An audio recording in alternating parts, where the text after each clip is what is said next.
आप सबको मेरा नमन। मैं हूं दीपक पंडित, एस्ट्रोलॉजर।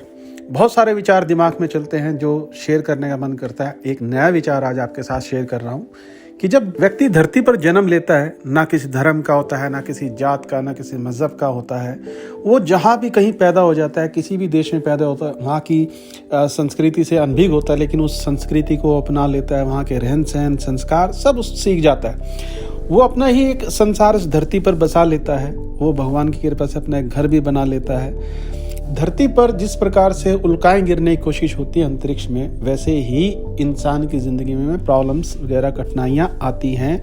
लेकिन बृहस्पति जो है, गुरु जो है, वो जितनी भी उल्काएं होती हैं, क्योंकि बृहस्पति जो है वो यूनिवर्स में सबसे बड़े प्लैनेट है और वो अपनी ग्रेविटी से सारे उल्काओं को अपनी तरफ खींच लेते हैं। वैसे ही एक अच्छा सलाहकार जीवन में चाहिए जो आपकी नेगेटिविटीज को समाप्त कर सके, आपके आसपास का एनवायरनमेंट पॉजिटिव कर सके, जिससे कि आप अपने जीवन को एक लॉडेड कॉन्फिडेंस के साथ जी सकें। कई बार जैसे राशियां जब चेंज होती हैं, क्योंकि हर महीने कोई ना कोई राशि चेंज होती है। जैसे सूर्य सक्रांत को बदलते हैं, बुध 28 दिन में बदलते हैं, शुक्र भी 28 दिन में बदलते हैं। इस प्रकार से 2-4 दिन का ऊपर नीचे हो जाता है इनका। लेकिन जब भी कोई ग्रह आपस में शत्रु राशि में या मित्र की राशि में जाते हैं तो हमारे जीवन पे उसका बहुत बड़ा प्रभाव पड़ता है, हमारे विचारों पे उसका बहुत बड़ा प्रभाव पड़ता है। जिस प्रकार से आप देखते हैं कि सूर्य के इर्द गिर्द सभी ग्रह घूमते हैं और धरती के आसपास जो धरती का उपग्रह है वो चंद्रमा घूमता है। उस प्रकार से चंद्रमा द्वारा अमावस्या और पूर्णिमा का माना जाता है कि पूर्णिमा के दिन चंद्रमा जब पूर्ण होता है तो चंद्रमा हमारे मन का कारक है, तो वो हमारे विचारों को कुछ विचलित कर देता है। कुछ एक अस्थिरता सी, अनस्टेबिलिटी आ जाती है हमारे अंदर, जिसको हम पहचान नहीं पाते और हमारा मन थोड़ा सा उथल पुथल हो जाता है। ये सब कार्य कैसे होते हैं कि आप देखिए कि जैसे मोबाइल सैटेलाइट से चलता है आजकल। आप देखते हैं इंटरनेट वगैरह, टीवी वगैरह सब कुछ आजकल सैटेलाइट से चलता है। उसी प्रकार से इंसान भी 9 ग्रहों के द्वारा चलता है। कौन से ग्रह की दशा चल रही है, कौन से ग्रह की महादशा चल रही है, किस प्रकार से उसका इन्वायरमेंट तैयार हो रहा है, और उन वेव्स के थ्रू नेगेटिव और पॉजिटिव वेव्स हमारे तक पहुंचती हैं।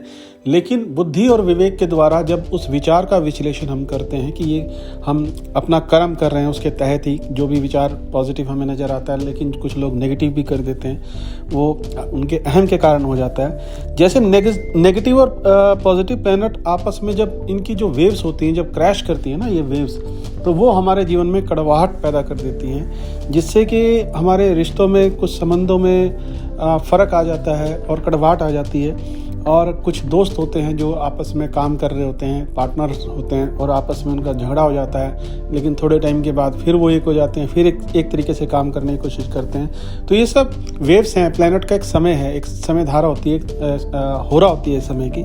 वो उसको किस प्रकार से किसी का नेगेटिव और पॉजिटिव हो रहा होता है ना, आपस में एक दूसरे की ग्रेविटी से दूर करता है, कोई खींचता है। जैसे मैग्नेट को अगर आप दोनों को उल्टा कर देंगे तो एक दूसरे के अपोजिट हो जाते हैं। ब्रह्मांड में जो सबसे बड़ी लाइट है वो है परमात्मा, ईश्वर, अल्लाह, वाहिगुरु, गॉड, जो जिस भी रूप से मानता है, हम तो उसको ओंकार मानते हैं। वो उसकी वेव्स से इंसान के अंदर करंट आता है, जिससे कि इंसान जीवित है और अपने कार्य कर रहा है। जब तक उसके अंदर परमात्मा का करंट है, वो चल रहा है। जब करंट खत्म हो जाता है तो मृत्यु को प्राप्त हो जाता है। इस दुनिया में जो इंसान बनाया गया है वो बड़ा खोज करता है, बड़ी बेहतरीन खोज करने की इसकी आदत है, क्योंकि एक हमेशा कुछ लोग छोटे लेवल पे खोज करते हैं, कुछ लोग बड़े लेवल पे खोज करते हैं।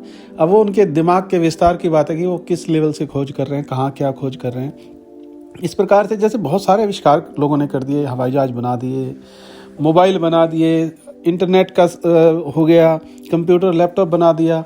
कभी तो समुद्र की गहराई में कुछ खोजने की कोशिश होती है, कभी अंतरिक्ष में जाके कुछ खोजने की कोशिश होती है। कहीं ना कहीं इसका कर्म किसी ना किसी रूप में चलता रहता है और इसकी आयु और जीवन चलता रहता है। कहीं भी जब हम इस प्रकार के विचार देखते हैं कि कहाँ हमारा मन भटक रहा है या ये स्थिर कैसे होगा, तो ये सोचने की बात है कि जब भी मन विचलित होता है तो हम किसी धार्मिक स्थल की यात्रा करने की कोशिश करते हैं, जिससे कि हमारे मन को शांति मिले और हम बड़ी अच्छी भावनाओं के साथ वहाँ जाते हैं और हमारा मन भी बड़ा पवित्र होता है वहाँ पर, और कोई इधर उधर का विचार भी नहीं होता। बिल्कुल एक शांत एकाग्र मन जो होता है ना, वो वहाँ होता है। यही विचार, यही एकाग्रता अगर कंटिन्यूटी में बनी रहे तो आप शांति के बहुत नज़दीक पहुँच जाते हैं। आज मेरे मन में ख्याल आया था कि कुछ ऐसा अच्छा बनाऊं आपके लिए, तो आज उसी पे विचार कर रहा था। जैसे कि आप जाप करते हैं, हवन करते हैं, यज्ञ करते हैं, तो एक पॉजिटिव इन्वायरमेंट तैयार हो जाता है आपके लिए, है ना। देखिए, वो एक परम है और हम आत्मा हैं। जब आत्मा और परम का एक रूबरू होते हैं दोनों, तो अनंत शांति हमें प्राप्त होती है ना।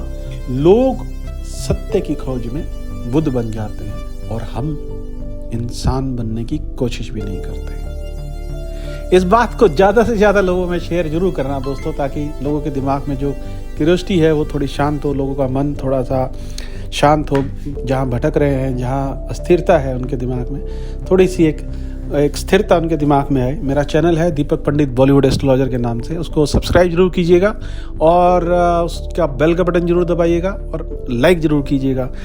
आप सबको हार्दिक शुभकामनाएं, धन्यवाद, थैंक यू वेरी मच, शब्बा खैर, सत श्री अकाल, नमस्ते, थैंक यू वेरी मच।